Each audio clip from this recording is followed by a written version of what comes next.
Le mari de Facebook n'existe pas. Le mari qui est sur YouTube n'existe pas. Le mari qui est dans Novelas n'existe pas. Il joue un rôle. C'est un film. Il est gentil comme ça parce que c'est un film. Il est beau comme ça parce qu'on l'a travaillé, on l'a choisi pour ça. L'homme là, dans la vraie vie, n'existe pas.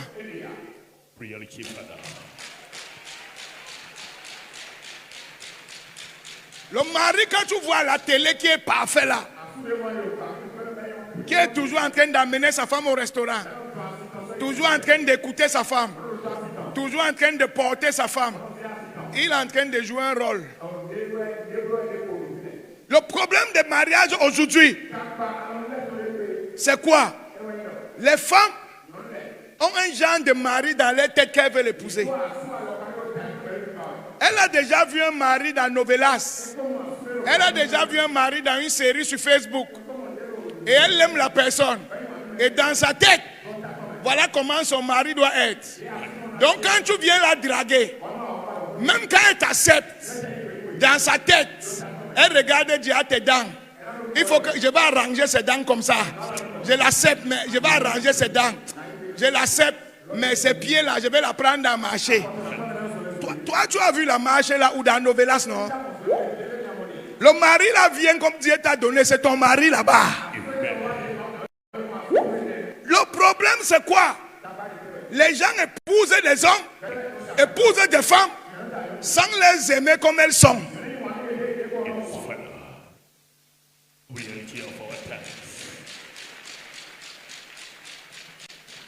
Et dès qu'on arrive à la maison, maintenant tu veux que l'homme brosse ses dents 3 fois par jour. Ma soeur, le gars là ne brossait pas les dents, laisse-le commencer une fois d'abord. Et quand le gars va te dire que je ne brosse pas, tu vas commencer à dire, il est bizarre. Je ne l'aime pas. Je ne l'aime plus. Je ne le comprends pas. Parce que tu ne t'es pas marié à lui. Tu t'es marié à Sergio de Marima.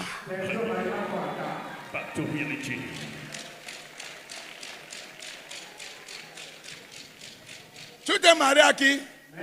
Sergio de Marima. Sergio, c'est le mari de Marima. T'as pas de mari, voilà ça que tu dis que tu n'aimes pas. Tu dis, on va dire à quelqu'un que maintenant, je veux que tu te coiffes comme ça, tu te coiffes comme ça. Mon frère, le gars là ne se payait même pas avant. Et tu peux chasser le naturel, il va revenir au galop. Et vous voyez des femmes divorcées pour des conneries comme ça. Vous voyez des femmes tromper leur mari pour des conneries comme ça. Vous voyez des femmes abandonner des foyers pour des conneries comme ça. C'est quoi ton problème? J'ai trouvé un homme qui est hacké. Il n'est même pas hacké, il est bancal. Vous me suivez un peu? Ce sont des détails. Mais si tu ne fais pas attention, ça va détruire ton mariage. Ça va détruire ton mariage. Parce que quand tu vois un homme et tu demandes que je vais le changer et il va devenir comme je vais l'aimer, le mariage là va aller au poteau. Tu dois d'abord l'accepter comme il est. S'il ne change pas, tu vas l'aimer comme il est.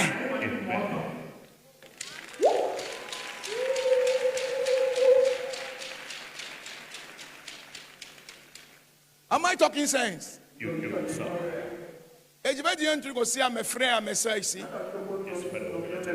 Quand tu veux changer un homme même, je vais te donner un secret aujourd'hui. Quand tu veux changer un homme, qu'il a un caractère que tu n'aimes pas, il a une habitude ou bien il a, comment on dit ça? Il a quelque chose sur son corps que tu n'aimes pas. Un tic, merci. Il a un tic. Quand tu vois ça, ça gâte quelque chose sur toi. L'erreur que tu peux faire, c'est de lui faire savoir que ça te dérange.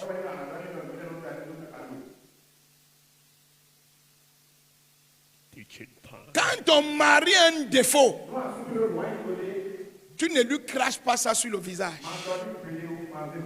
Il ne va plus changer. Et c'est l'erreur que les femmes font. Marche bien. Tu es là, tu marches comme un villageois. Tu marches comme un villageois. Arrange même tes pieds. Tu ne fais que souiller les gens. En tout cas, si c'est moi, je vais encore bien tordre mes pieds comme ça. Tu as raison. Tu as raison. Mais les hommes n'aiment pas qu'on les jette leurs faiblesses sur le visage. Surtout leurs femmes. Surtout venant de leurs femmes. Ils ne supportent pas. Rien que ça peut détruire l'amour qu'il a pour toi. Rien que ça peut détruire l'amour qu'il a pour toi. Lui montrer sa faiblesse et lui cracher ça sur le visage. Vous me suivez? Quand tu veux montrer à un homme sa faiblesse et que tu veux le faire changer, montre-le plutôt que tu aimes la faiblesse là.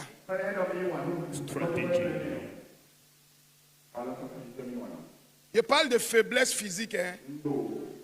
Il mange mal, il marche mal, il dort mal, il ne se lave pas, il ne se peigne pas, il mange comme un cochon. Quand il est à table, blablabla.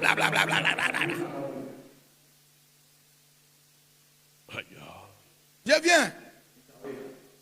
Ne lui dis jamais que pourquoi les gens sont là. Tu nous fais honte. Depuis que tu dis mange bien, tu ne fais que manger comme un cochon. Dès que tu dis ça, tu vas perdre le mari là. Il aura honte. Il aura. Quand une femme fait que son mari est honte, quelque chose se casse dans le cœur du mari là. C'est pour ça qu'aucun homme ne supporte que tu lui parles devant sa famille, devant ses enfants, ou bien devant ses frères. Il aura honte. Et ça va casser. La même chose avec un reproche. Si ton mari mange mal par exemple, ou bien mange beaucoup, tu veux qu'il change ça. Dis-lui plutôt, mon mari, je te dis merci. Parce que la manière que je te vois manger, ça veut dire que tu aimes vraiment ma nourriture. Tu manges vraiment, tu sais que j'ai souffert. Je suis tellement reconnaissant. Les gens peuvent penser que tu manges mal. Mais moi, je suis content quand ils te voient manger. L'homme, les gens peuvent penser que tu manges mal là. Il a compris.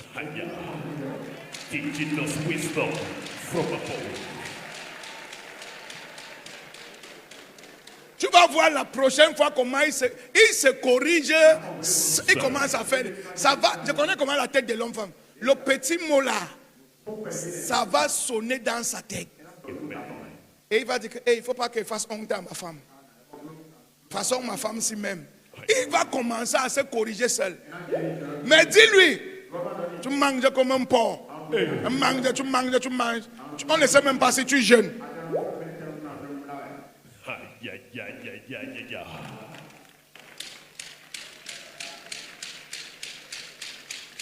Voilà où plusieurs mariages, l'amour finit. Où tu vois deux personnes qui habitent ensemble et ils ne se regardent plus, mais ils habitent ensemble. Ils se regardent comme deux phobies.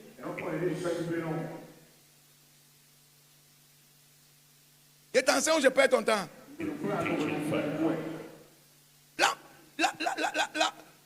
La manière que tu adresses le défaut de ton mari, ça doit être avec beaucoup de tact.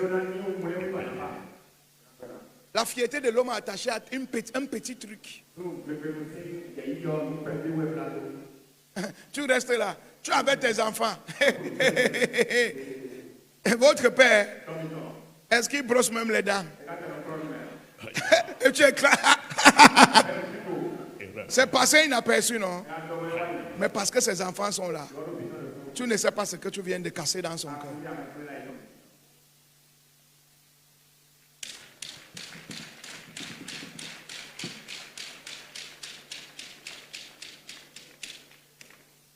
Si tu ne t'améliores pas et tu continues de le faire honte, de l'attaquer en pensant que tu veux le faire changer par force, tu vas le perdre. Mission failed.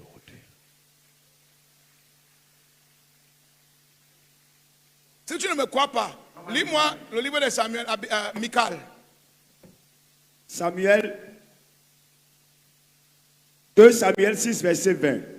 David s'en retourna pour bénir sa maison et Milka, fille de Saül, sortit à sa rencontre. Elle dit, quel honneur aujourd'hui pour le roi d'Israël de s'être découvert aux yeux des servantes de ses serviteurs. Voici David. Voici David. Il rentre, il est en train de danser. Un roi ne doit pas danser jusqu'à ce que son pain tombe, on voit son caleçon. Mais David dansait et son pain est tombé. Et sa femme Michal le regarde et lui dit, tu n'as pas honte. Tu es même quel genre de roi? Comment tu peux danser jusqu'à ton pain tombe? Tu t'humilies devant le peuple. Est-ce qu'une femme peut parler comme ça? Même si ton mari a un défaut, tu n'adresses pas ça comme ça.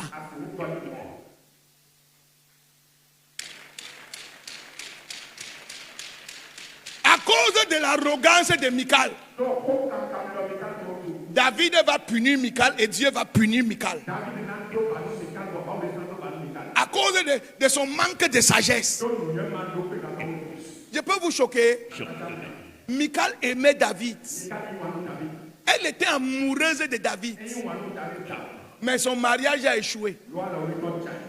Lis-moi le premier. Oui. 1 Samuel 18, verset 20. Milkal, fils de Saül, aima David. Michal, fille de Saül, aima David. Elle a aimé David même quand David n'était rien. Elle était amoureuse de lui. Mais son mariage a échoué, malgré qu'elle était amoureuse. Malgré qu'elle l'aimait, le mariage a échoué. L'amour ne bâtit pas un mariage. C'est le respect et la sagesse qui bâtit un mariage. Je t'aime ne bâtit pas un mariage.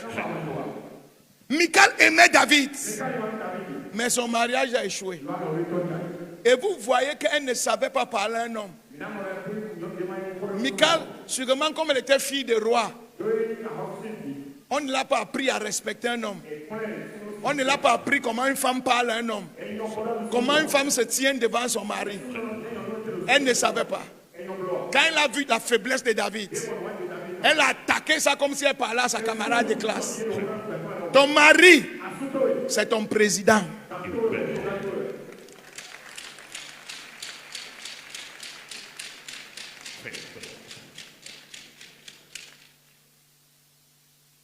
Et peut-être dire quelque chose qui va te choquer. Oui, papa. Le pasteur, c'est le leader de l'église. Ton mari, c'est ton autorité.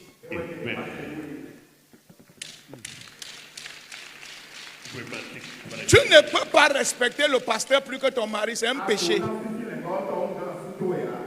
Tu ne peux pas respecter le pasteur plus que ton mari, c'est un péché.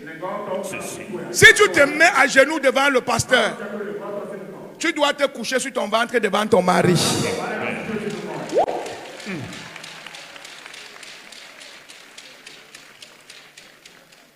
Aujourd'hui, les femmes respectent les pasteurs et insultent leurs maris.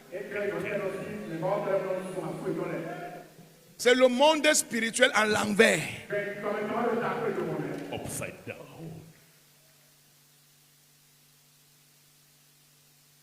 Tu insultes ton mari, il n'y a pas une prière qui va faire pour toi qui va marcher. Tu ne respectes pas ton mari, il n'y a pas une prière qui va faire pour toi qui va marcher. Ton autorité directe établie par Dieu, c'est ton mari.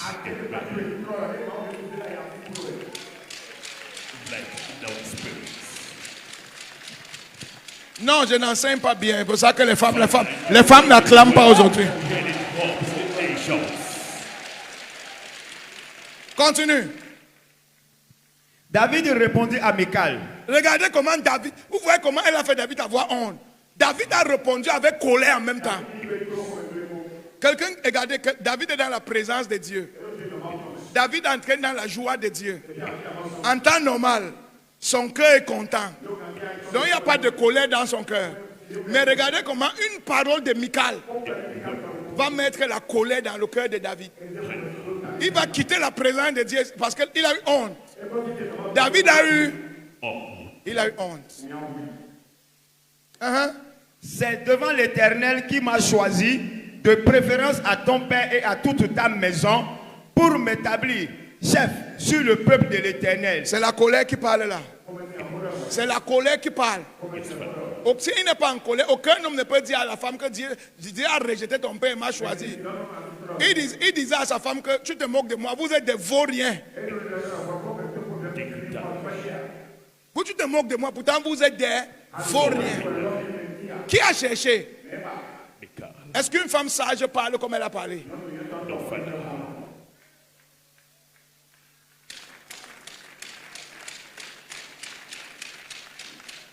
Il y a des femmes qui disent, c'est parce que j'ai le cœur chaud. C'est parce que j'ai le cœur chaud. Les femmes qui parlent avec sagesse, quoi, elles ont le cœur congelé.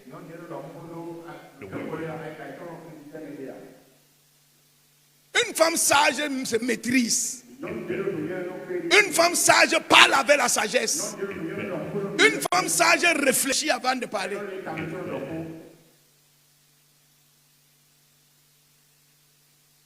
Aucun homme n'a besoin de ton bébé, je t'aime. Mes filles, écoutez-moi. Aucun homme n'a besoin de ton bébé, je t'aime.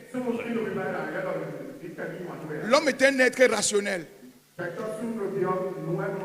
Il a besoin de respect et d'admiration et d'encouragement.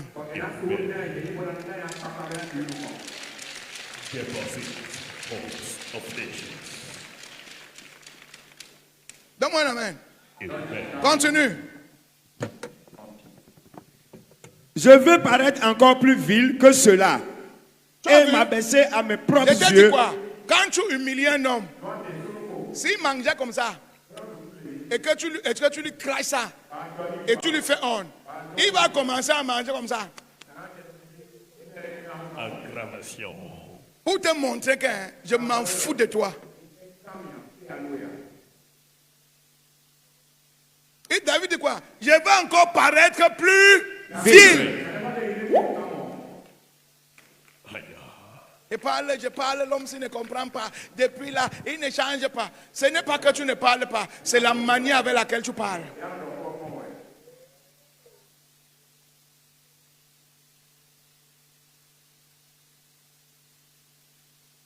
Eh bien, on va arriver à la femme qu'on n'oublie jamais. Il y a un genre de femme.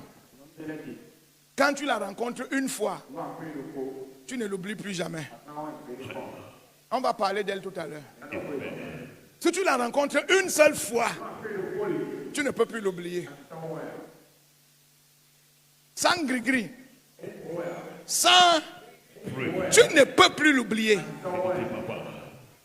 Mais les Michal, on les oublie facilement. C'est même une délivrance. Quand elle passe, c'est une... Écoutez-moi. David, même Dieu a rendu Michal stérile. La Bible dit que Michal n'a plus jamais eu d'enfant. Elle n'a jamais eu d'enfant jusqu'à sa mort. Et c'est clair, la Bible dit qu'elle a fini d'insulter David.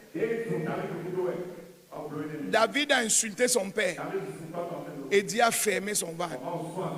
Quand une femme est arrogante, insolente, la maison là devient stérile.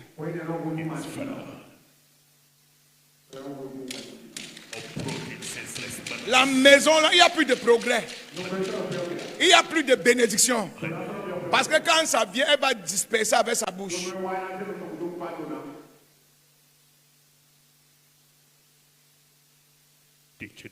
Toute femme, comme j'ai dit au premier culte, qui a l'habitude d'insulter son mari, qui minimise son mari. Il est toujours avec toi. Mais il a échoué dans la vie. Il faut regarder ton mari, tu vas me dire. Il est toujours avec toi, mais il a échoué. Si il n'est pas encore mort, il est avec toi, mais tu vas voir qu'il n'est rien dans la vie. Il n'est rien dans la vie. Mais va voir ta soeur qui respectait son mari, qui encourageait son mari, qui motivait son mari, qui utilisait la sagesse avec son mari. C'est son mari qui paye l'école de tes enfants aujourd'hui.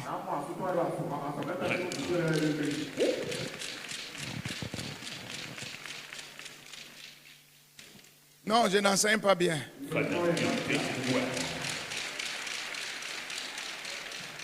Maman, j'enseigne bien. Papa, j'enseigne bien.